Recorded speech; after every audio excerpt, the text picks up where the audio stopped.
we know Twitter has hired more than one Chinese spies on their payroll. Yeah. And now, according to the investigative reporting, Twitter's sales team proactively approached the Chinese government for ad.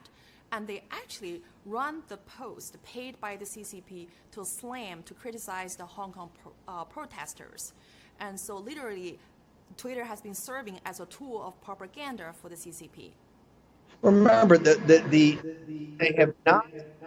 American tech companies wanted to be in business with the CCP. It was the CCP that decoupled from them, right? And one of the reasons is Miles has told us these social media companies are more powerful weapons than nuclear weapons. And the CCP shows you this. The explosive nature of the whistleblower, and please remember that Twitter's board of directors and their management have trashed him as just being a disgruntled employee. He's the centerpiece particularly for the audience in mainland China, he's the centerpiece of a massive lawsuit between Elon Musk and Twitter about the acquisition of the company. Two things he said is explosive. Number one is that they're actually paid members of Chinese state security that are on the payroll of Twitter, and they didn't even think that was a big deal because they said, oh, there's all kind of intelligence agencies on here.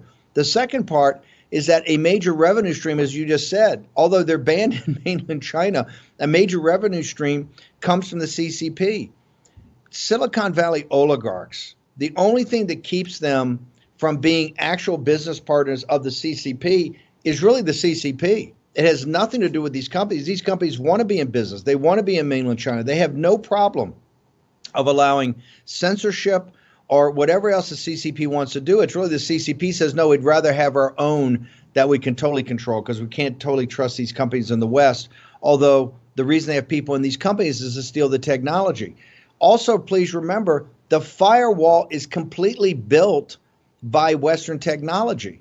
So the CCP, where they want to be in business with a tech company, and as long as they pay them, they'll be in business with them. And I think this shows you the amorality of some of these companies, and they're not to be trusted.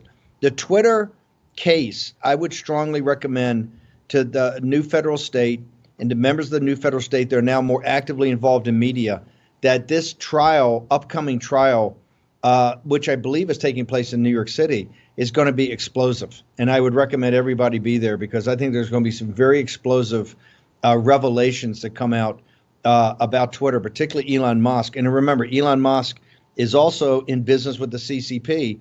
His whole financing comes from the Shanghai situation. So this is enormously complicated. But as we know, and as Miles has told us from day one, wherever the CCP can put money to buy influence, they're going to take Lao Baixing's cash. They're going to spread it throughout the world to basically buy influence on politicians, companies, media companies, financial companies throughout the world. This is just another example. But now we actually have it in sworn testimony publicly in Congress.